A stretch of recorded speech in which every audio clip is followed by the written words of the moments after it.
Please welcome the Harrisons.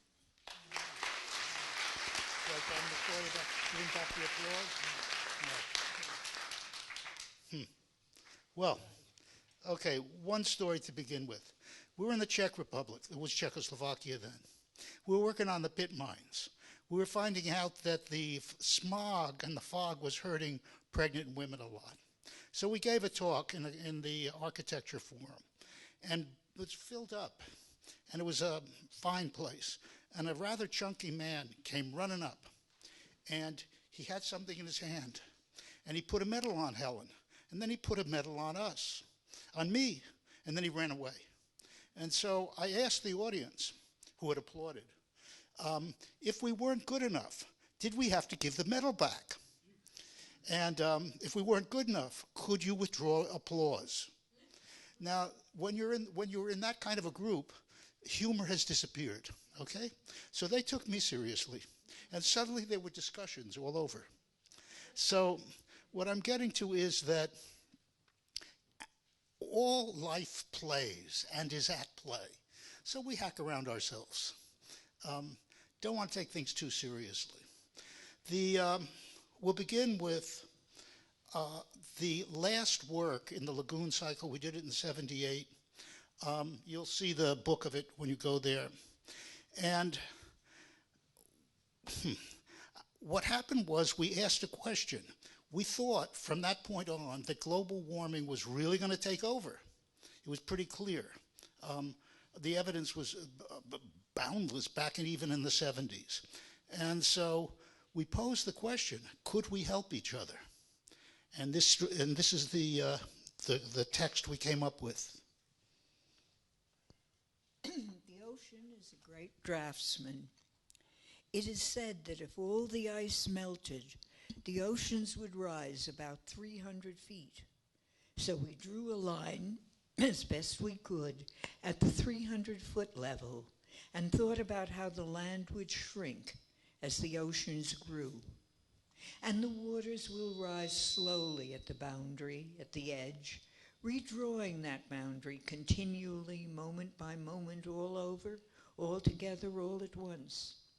It is a graceful drawing and redrawing, this response to the millennia of the making of fire.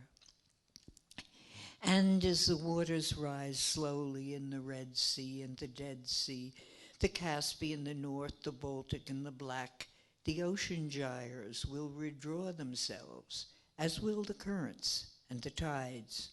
And over time, gracefully, this raising tide will flow up every river that once flowed down to the sea. And each freshwater tongue will withdraw before the advance of the salt, up the St. Lawrence, the Columbia, the Amazon, the White Nile and the Blue, the Volga, the Don and the Danube and the Thames, the Seine and the Loire, the Rhone and the Rhine and the Garonne, the Ganges, the Congo, the Tigris and the Euphrates, the Yellow, the Amur, the Irrawaddy, the Lena, the Potomac, and the Snake, and all the rivers named and unnamed, and the floodplains that are farmed upon and lived upon will become marshes or swamps or bogs, or beds for swollen rivers, or even shallow inland seas. And the tropics will become uninhabitable, and the far north will become possibly temperate, and corn and rice and wheat and beans and plantain, manioc and yams, and all the grains and starchy roots, known and unknown, named and unnamed, will have to grow elsewhere than now. And most life, known and unknown, will have to go elsewhere than now, as vast parts of the eastern seaboard of the United States, and parts of Europe near the North Sea, and parts of the South America near the Amazon, and China somewhere, and Russia in some parts. And in this new beginning, this continuously re-beginning, will you feed me when my lands can no longer produce? And will I house you when your lands are covered with water? So that together, we can withdraw as the oceans rise. So that's the name of the game we're facing this very minute. We wrote it 35 years ago. It was so obvious to us. The key question here is not the science of it, not the fact that we've let loose these forces, but how will we adapt? And this talk that we're giving now poses the question through a series of works beginning in the last 10 years of how one adapt at scale? Can one adapt at the million square kilometer scale? And we'll suggest that it's possible, but we'd have to shift away from the military-industrial complex and the monies that are spent there into an eco-security system of great dimension. But we'll move forward. Most of these works take up global warming in one form or another. And we were in the Kunst- und Ausstellungshalle in Bonn, and we were posed a question to us. Mostly we answer questions. They're really neat. They come from any place. This one was, what did we think would happen to Bonn when all this global warming stuff, what do you think would happen if Bonn raised 3 degrees centigrade? So we did a work with the scientists at the Bonn Institute and Bartlott and his kids. Whoops, how do I move this thing? So we did. And also at Dr. Bartlott, who was in charge of the institute and all of the students and the work of global warming and everything else. Well, at any rate, we decided to do a double work in a greenhouse, which posed a question, well, if it gets warmer, or if it gets wetter or drier. And so we invented with the students there 2 ecosystems. They weren't real ecosystems, of course. They were the best we could do, but we had a question in mind. Could you, beginning again, put together plant species that would simultaneously be harvestable by human beings and by other species, so that you would immediately you would feed everybody. And therefore you wouldn't maximize productivity by generating a monoculture. You would maximize continuity by generating a system that fed everybody and maintained itself, where the harvest itself preserved the system. So this was the piece we did. It was going to be produced in a museum front, but everybody got scared, and so it didn't happen. Also, we worked with a paleobotanist because we figured that the only way to think about species in the future is to take also a look at species in the past. That is, what lived in Bonn, what amounted to be 5 million years ago. There were dawn redwoods there, by the way. That was where we began to introduce into our work his ecohistory. So we shortly got this commission. Well, we did a work with a really amazing botanist from Austria. He was the head of botany in the graduate school in Vienna. And he was bitching, he was saying, I can't get off the page. I can't get people to listen to me outside of my own classes. I'm doing this really interesting experiment. It's a mountain called Schreinkogel. And he and his students for 20 years had watched plants, keystone species, move up the mountain at when the temperature went up 1/10 of a degree, these species would move between 5 and 15 feet. So we had wonderful proof of this. And so we did them a work. We made it large. Species did go up the mountain. The mountain did turn into a greenhouse. Once they got to the top, they didn't have any place to go. And so that was the work. One last thing. We asked him, well, how come you don't talk about the exponential effect? Do people know what that is? Okay, it's there's a curve. You would think that global warming happens like this. But there's a sine curve that sort of moves, it gets worse and worse, faster and faster. That's another way of saying that. And he said, no, I can't talk about it, because if I do, I won't get grants.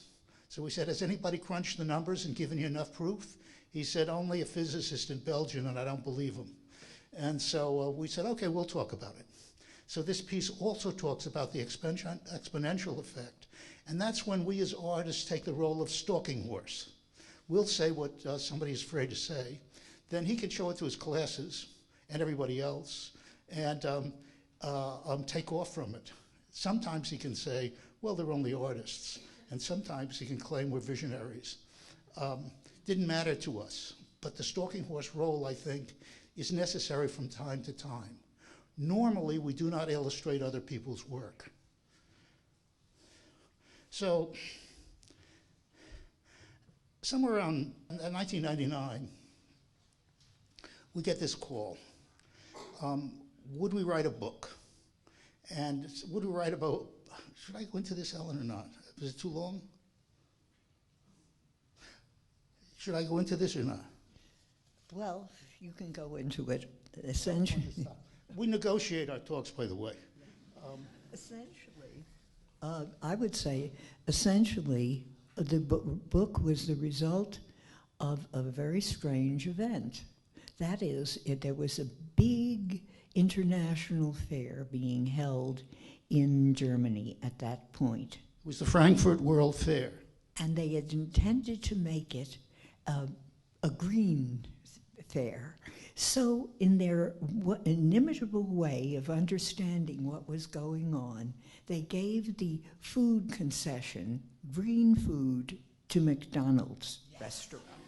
So then all the originators of the fair got pissed. They withdrew. And they chose 10 people to write books. Some of them were Nobels, actually. And we were asked because we were artists who knew the landscape better than anybody, and we were likely to produce something maybe interesting. We produced what amounts to be a work called Peninsula Europe, the High Ground, that finally turned into an exhibition from being a book. It was a little bit unfair because we're writers and poets, so that we got better reviews than the other books. Not necessarily because we were better informed or more powerful thinkers, but we were just plain better writers. So you don't want to take credit where it's not due. So when we're asked to take on Europe, we said, well, from a landscape point of view, how would we take it on until we could define it? After all, if we make a wrong definition, we're Californians, we'll get beat up in the press all over the place. And so we made a map, and we dropped out all the cities, we dropped out all the roads, enhanced the rivers and the mountains, and took a look at what we got. What we got was that the Dniester River drops off the Carpathians, you can see it, into the Black Sea. The Vistula drops off the Carpathians, goes through Poland, and drops off into the Baltic, and that creates a form that goes around, a water form that goes all the way around there. And that becomes what we call a field of play. And in looking at that field of play, we begin to say, what's the salient feature? How big is there? It's 3.3 million square kilometers, by the way. And it's most of the EU. And the key issue there was that the mountains, all of a sudden, were the salient feature. And so we did this little piece of writing with it. Seeing the geophysical heartland of Europe as a peninsula, extending from the continent of Eurasia, with ocean boundaries co-joined by the Dniester and the Vistula rivers, separating it from the Russian plain, making it almost an island, thinking, contemplating the pattern, reflecting on the properties of its domain, I said, it's an array of drain basins cradled by the mountains, formed by the pouring forth of the rivers that begin in the high grounds. You said, most of Europe's water begins there. I said, the forests were left to grow, and the grasslands released from overgrazing. Then the resulting biomass could help to purify the outpouring of water. And you said, then biodiversity ribbons again can grow across the high grounds from the Pyrenees to the Carpathians. And I asked, where would you begin?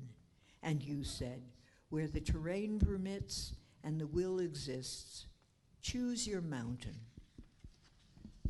That is to say, you can begin anywhere. The decision is taken to reject the alpine tree line definition of high ground, instead locating where the rivers began, to relocate the high ground, discovering that rivers begin mostly at 1,200 feet and above. We have inspired map makers in Toulouse, and they kept on mapping these rivers until we got it right. Lifting the shape off the map, we discover an area 1.46 million square kilometers at the 1,200 foot level, that if rehabilitated or enhanced according to the concept of upward movement of species, it will dramatically reduce the impact of the predicted temperature rise, flood, and drought.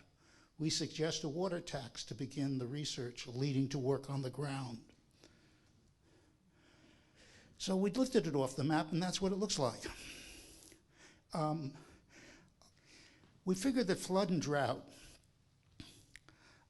were going to negatively affect the high ground, the Europe as a whole. We'll get to a piece on it in due course.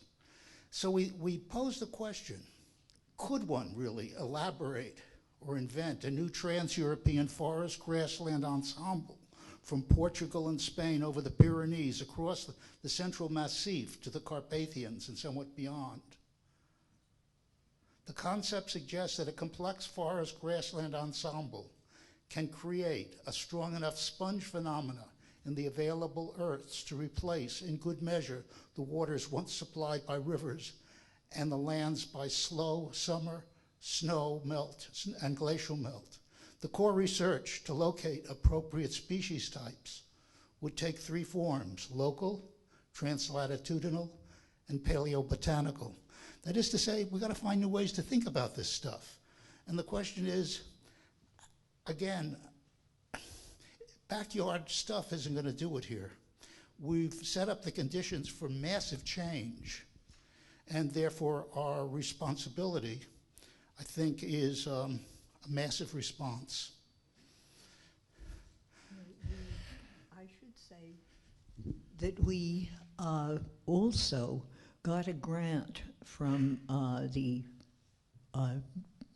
European Union, and sponsored also by the Government Osnabrück, we say to it later. yeah, okay, there's a long list of them, but anyway, the other countries sent that.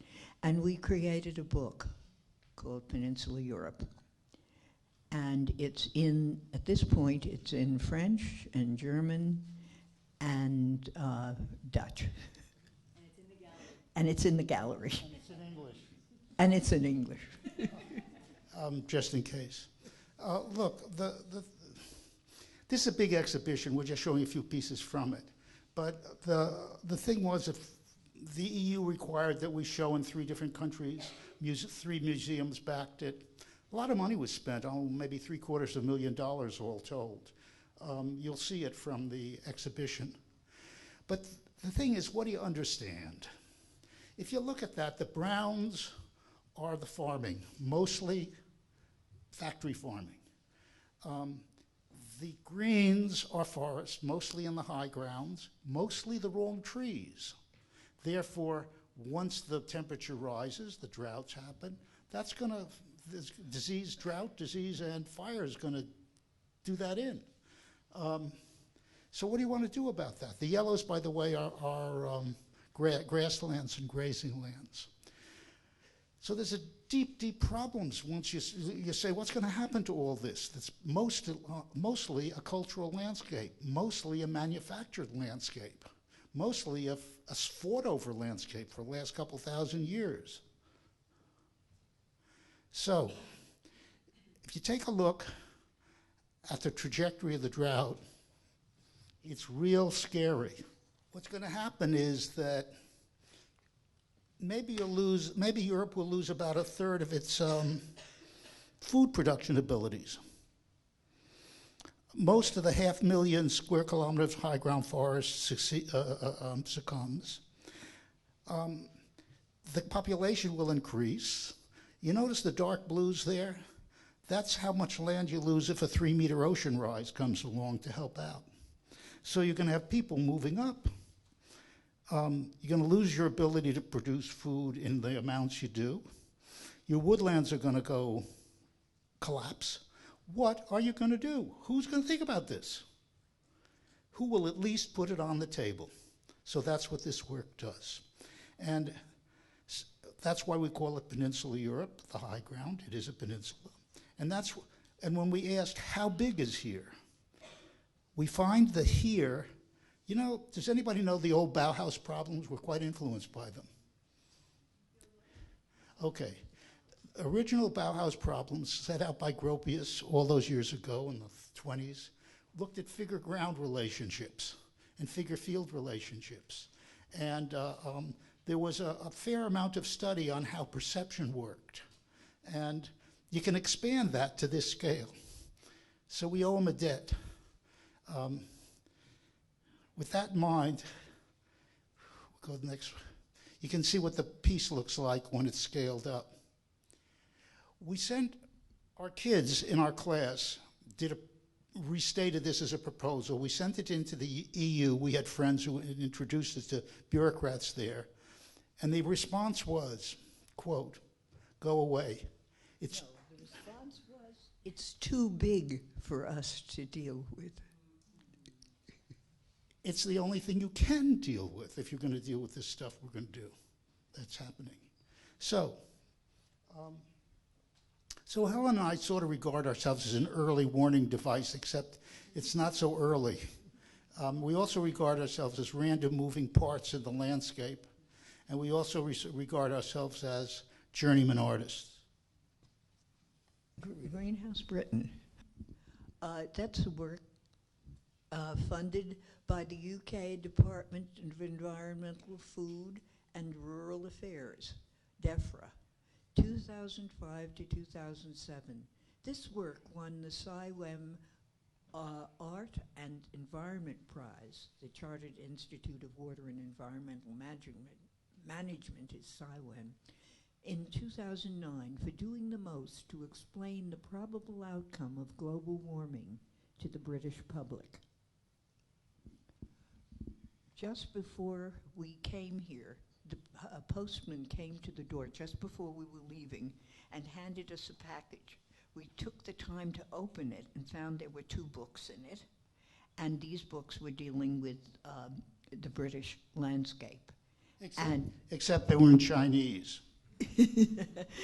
And there, again, we saw that our work was the well treated in most of the book, that it still goes on, and Britain still is interested and concerned about what we did there. So the first thing we did for this was got our swell guys in Toulouse to make us 3 maps. What does Britain look like at a 5-meter rise? How many people are displaced, and how many square kilometers covered? A 10-meter water rise sort of doubles everything. A 15-meter water rise, which is saying goodbye to the Greenland ice cap and a lot of other places, and unlikely to take place in the next, well, you don't know. How many people have read Jim Hanson's books? Okay, if you read Hanson, I subscribe to him. He's really worried about his grandchildren for good cause. Me and Helen are too. We even got great-grandchildren. He holds that at certain points, the ocean rose a meter every decade. So we're not safe anymore. We made a model of Britain. Three-dimensional model. It traveled around. One of our British friends went around to a number of universities and museums and institutions, and this work traveled all through. so that people could see the difference. And there were 6 projectors, and every time got a raise in the water, the projection would show what would be taken up by the water if the temperature rose this and this and this. And people could actually see that and could see that they couldn't see their houses, they could see their neighborhood, and they could know what was happening. The concept was to democratize global warming information, and we also had storm surges. But we got this grant for terrible reasons. A young man who was helping us, looked at our work, found that DEFRA was giving these grants. In 2 days, the grants were over. And so what he did was he went and made a proposal that we would make a model of Britain that was as big as a football field. DEFRA was astounded by such a notion. And so they gave us the grant. Then we had to explain that our football field was gallery-sized, about 25 feet long, about 8 feet wide, and would they forgive us? No, they wouldn't forgive us. But we should continue anyway. So anyway, the piece worked, though. And we started to worry about a number of things here. One, democratizing the information, but the other thing was, well, how would you protect the city?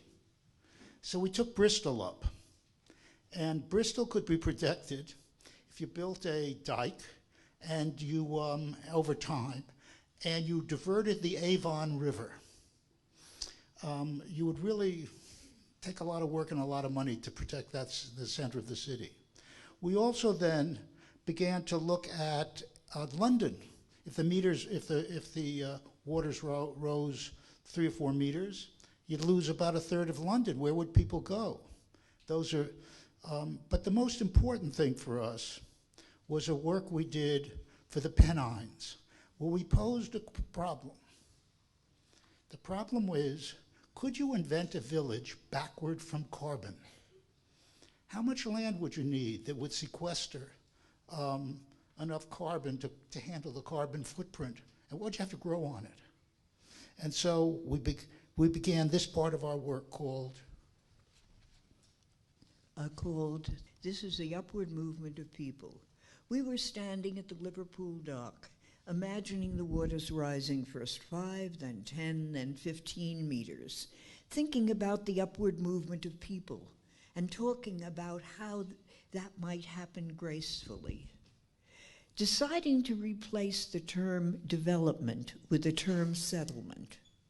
For us, it is a metaphorical flip, an aid to thinking, and thereafter to designing. The differences between settlement and development are profound. We agree that the term settlement has embedded in it the idea of habitat for ourselves and of niches for other living creatures. Then you said, or I said, the metaphorical shift between development design and settlement design becomes visible at its simplest level in selecting an appropriate site and then tuning settlement to the carrying capacity of the terrain. So we, with a small group of people, began looking for a site above Liverpool where the human habitation might be designed as an interactive figure within a biodiverse field. Our small group discovered a place in the Pennines with 16 watersheds running from the dark peak mountain moorlands in the east through a topographical diverse and ecologically diverse landscape with sloping hills. These moved gently toward the lower Mersey Basin, beginning at perhaps 350 meters and ending at perhaps 250 meters. Then somebody said, I know this place. It's really many places.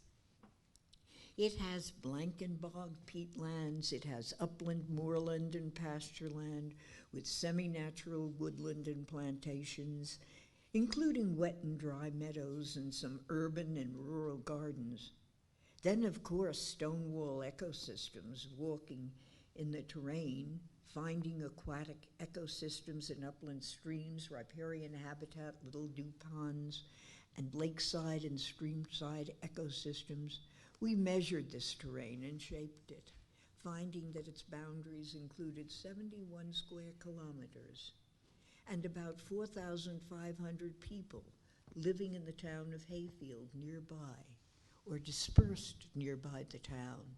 This place appeared to us a quintessentially Pennine place, and thus we began a process of thinking, exploring, and designing what we came to think of as a new Pennine configuration, a new form in the British landscape mosaic. The issue here is that, you know, when you have your land and you keep looking at it all your life, you get the notion that that's the way it is. This landscape's been redesigned by a multitude of people again and again. And so we laid out the idea or the concept for another design. You see, if you looked at it, just what Helen was reading, which has all those qualities to it, there's a piece of information that lets you think. The piece of information is this. Forest ecosystems in temperate domain, in temperate climates, will sequester 2 or more tons of carbon a year as they grow, once they get past first secession. The meadowlands will sequester, if they're properly handled and not overgrazed, a little under a ton an acre, sometimes more, a year. Well, if you want to sequester 5 tons a person for 8,000 people or 7,000 people, what you have is it requires 27,000 acres, 9,000 forest, 18,000 meadow, and you come up with about 36,000 tons sequestered. So that then you know the carrying capacity of that land from a point of view of people's local carbon footprint. We did a little calculation and found out that under these terms, England could handle 15 million people, not 64 million people. That if you design from this perspective, the forests and the riparian habitats told you where the meadows should be and how big they should be, and so on and so forth. So parts told you things, and you read the landscape differently. In designing, we began to worry about the earth, and when you build on the earth, you kill stuff underneath. The most endangered ecosystem in the world, aside from the ocean, is the earth. And every time, anybody can stick a shovel in it for any reason. And so we began to design our buildings so that they actually looked normal, but the earth would regard that which penetrated it much like a stone, and the system could move around it.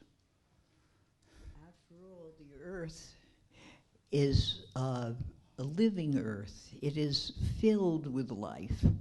Of course, it's microscopic or minuscule, but it is there, and as everybody knows. And we have to also value the life in the earth. So, we could value all life and all living things. So the question is, how do you introduce all this stuff in your design? This got very popular, and so the question was then, well, was it repeatable? The answer is yes. There's actually enough, I guess you'd call it 42 square mile sites. I can't see it, but around the Pennines. There are enough 42 square mile sites, 71 of them, to handle a little over 500,000 people right here, from there to there.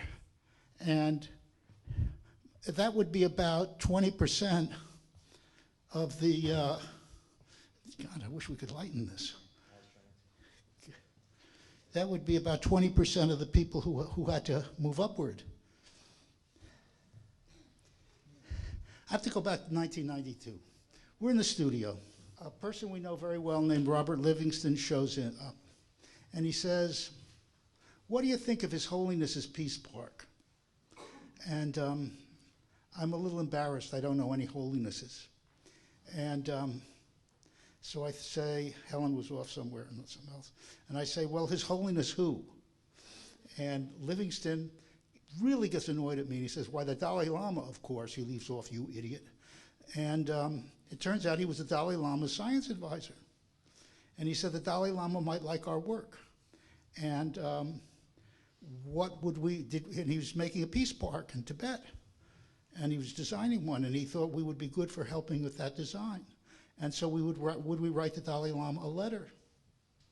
So we wrote him the end of the Ocean's a Great Draftsman piece, and argued that Tibet, the peace park, up in the high grounds of Tibet, and we argued was of equal grace to the upward movement of people and the way the ocean worked.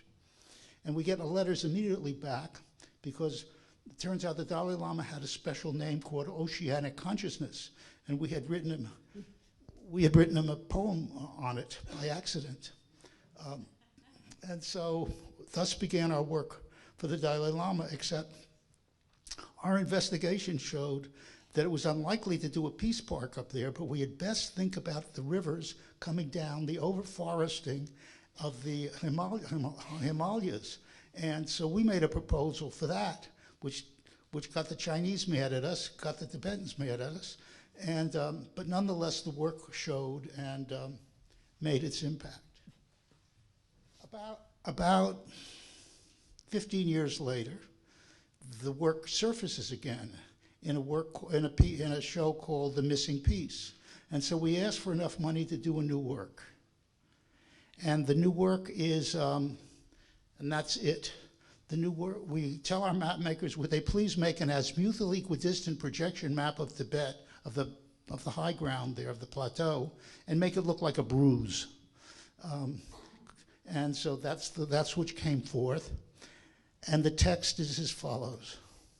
Research indicates on the Tibetan plateau, glaciers will shrink so much that their melting borders will dry up, profoundly affecting the Salween, Mekong, Huanghe, Brahmaputra, Yangtze, Ganges future, and as well as the India's river systems that traverse Inner Mongolia, China, Tibet, Autonomous Zone, India, Burma, Laos, Cambodia, South Vietnam, Bangladesh, Kashmir, and Pakistan. A force majeure has come into being in the form of global warming that will work to the disadvantage and stress of life of 1/16 of the Earth's population at this point, or about 1.2 billion people who live in the 7 drain basins that comprise the 2.4 square million miles of the Asian continent. Thus, we make an unlikely proposal in its highly stressed probable future by generating the paleoecological research in order to locate forest and savanna ecosystems which existed in the Eemian interglacial period, when temperatures were similar to those predicted to be in this new time, and thereafter to search to locate similar ecosystems that exist in our now to those that existed then, and to begin designing and in part creating the process to assist the migration of a palette of species able to replace or restate those now coming under extreme pressure and slowly disappearing, thereby generating new forest and grassland, which will in good part replace the slow water-releasing properties of glaciers and snowmelts, in part creating a 2 million square kilometer sponge of earth and plants to normalize rivers and to secure the lands from flood and drought. Thus, an adaptation comes into being at sufficient scale to sequester 6 gigatons of carbon every decade. When you get into big numbers like that, the big numbers start to tell you what to do. Actually, we did a fun calculation and asked how much would 1 million square kilometers cost? Well, if you worked on it for about 50 years and you put about $1.3 trillion into it, you could probably find out if you were right. Now, it's not certain that we're right about this. That is to say, we have a certainty about sponge stuff, but we don't know how much of the glacial melt it would replace. We just know it would replace some, as it does in many places of the world. So, let me see. But you see what's happening on the plateau is that China is guiding the waters that went to these other rivers back to itself, to the Yalu and the other rivers going to China, Huanghe in particular. We are afraid in the future that there will certainly be a water war between China and India and all the other nations, smaller nations and countries that will... Well, Helen, what you're trying to say, I agree with, is that you got to put something on the table that will make enough noise to get things going. We have a friend of ours named Betsy Damon, a really fine artist, who's working in China and Tibet, and she's looking for a watershed that we can work with, where we can begin the invention of species ensembles, which we'll go into here, and literally chase a glacier uphill. It'd be kind of fun, especially since when the glaciers back up, they leave glacial earth, which has no topsoil. So we'll end with our Sierra Nevada work. We were invited by the Nevada Museum folk to come up and do a work. And so we showed up, and they think we're going to do a few acres somewhere. And we say, how big is here? And here turns out to be a 24,000 square mile footprint of the Sierra Nevada mountains. And so we did a giant photograph of it and did all the water map, sort of combined Google mapping, aerial photography, and some other stuff. And if you walk it, you can see what's happening. And it's a tired landscape. You know, if you got a feeling for landscape, you can see a tired landscape. You could see where forestry was actually happening. You could see bundles of lumber all over the place, while claims were being made that it was rejuvenating. Not true. So, you can't see it. Okay, let's go to Sagehand straight away. So we said, look, we need a drain basin up in the Sierra Nevada near the top where we can actually test in small groups on couple-acre sites our ability to discover through paleoecological research and through checking out species groupings on the ground there historically, whether we can put together such a grouping that would have the following properties. It would resist fire, not resist fire, use fire, be fire friendly, biodiverse, and that would be able to cope with drought and flood, and at the same time the roots would tangle in such a way that they would sequester water in the ground heavily, and the water would slowly release. We were funded by the foundation, the Metabolic Studio, which is part of the Annenberg Foundation, and we're given about a 9,000-acre nature reserve to work in. And we've just starting the meetings right up there now on how far we can go. We have a pretty good water folk, soil engineers, wonderful botanists, and the thing is that if we are able to do this over a 5-year period, then we will have on the ground the evidence we need to propose it to scale up.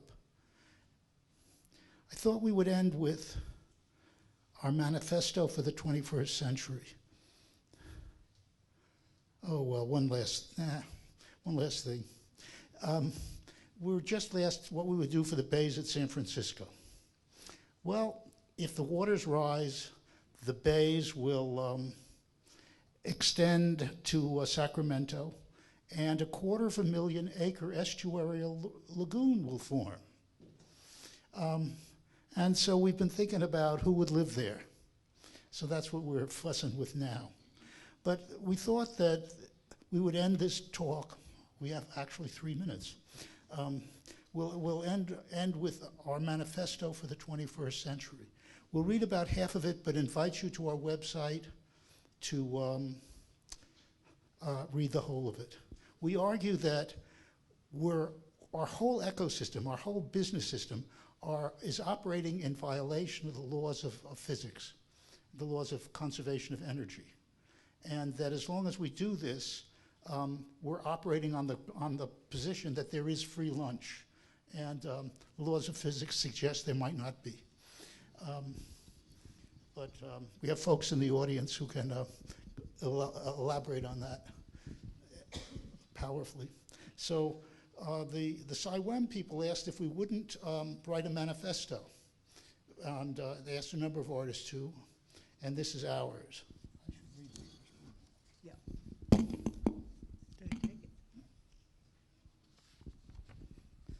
We of the Harrison Studio believe, as do others, although differently, that a series of events have come into being, beginning in the time of Gilgamesh and before, beginning with agriculture and the first genetic manipulation, beginning with culture of animals and ongoing genetic manipulation, beginning with globalization 6,000 years ago with the salt route, a little later the Silk Route, and later, especially with science informed by Descartes' clock, and with modernity recreating the cultural landscape and deconstructing nature thereby, from the Industrial Revolution to the present, until all at once a new force has become apparent. We reframe a legal meaning ecologically and name it the force majeure. We of the Harrison Studio assert, as do others somewhat differently, that the force majeure, framed ecologically, enacts in physical terms outcomes on the ground, everything we have created in the global landscape, bringing together the conditions that have accelerated global warming, acting in concert with the massive industrial processes of extraction, production, and consumption that have subtracted forests and depleted topsoil, profoundly reducing ocean productivity, while creating a vast chemical outpouring into the atmosphere, onto the lands, and into the waters, thus altogether comprising the force majeure. We of the Harrison Studio are grateful for the opportunity to join this perilous conversation, where the discourse in general is about time, money, power, justice, sex, politics, personal well-being, and survival. In many combinations and recombinations, attending somewhat to social injustice and somewhat less to ecosystems injustice. We of the Harrison Studio.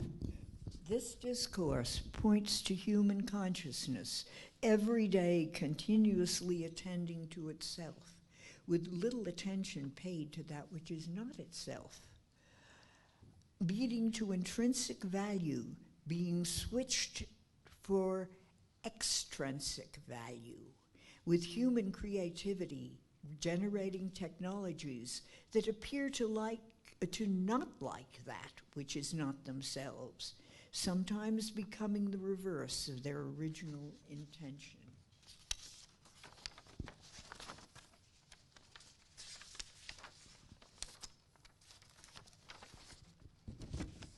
There's a modest conversation drifting toward green as industry and people think about doing well by doing good, good being green roofs, green cars, green manufacturing, green transformation of material, green production of all kinds, expanding green markets, green in everyday life, in the frame of sustainability.